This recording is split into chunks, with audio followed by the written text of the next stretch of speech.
Hi, good morning. மாடிக்கு வந்தேன். இன்றைக்கி 8 மணி ஆகிட்டும், சூரியன் வரவே இல்லை.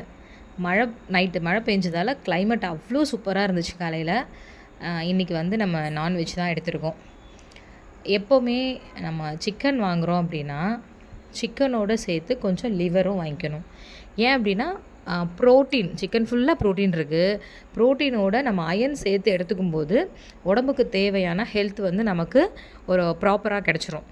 நம்ம நார்மலாக வெறும் சிக்கன் மட்டும் வாங்கினோம் அப்படின்னா லிவர் பீஸ் 1, 2 மட்டும்தான் இருக்கும் இல்லையா? அதனால் எப்போவுமே நம்ம வீட்டில் மேக்ஸிமம் நான்வெஜ் வாங்குகிறோம் அப்படின்னா லிவர் தனியாக வாங்கி சமைக்கிறது நம்மளோட வழக்கம். இப்போது உடம்புக்கு விட்டமின், மினரல்ஸ், ப்ரோட்டீன் இதெல்லாம் எவ்வளோ தேவையோ இது அயனுமே நமக்கு ரொம்ப தேவைப்படும். இப்போது முருங்கைக்கீரை அதில் அவ்வளோ அயன் இருக்குது. கருவேப்பிலை அதுலேயும் அயன் இருக்குது.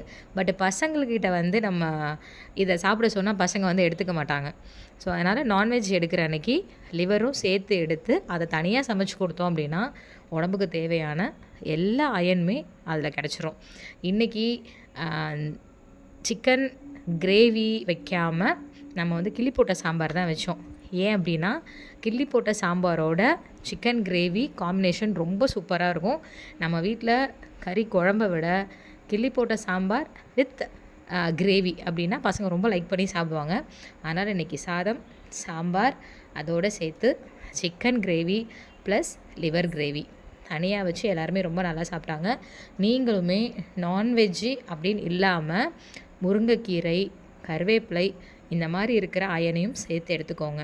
Thank you and good night and bye bye.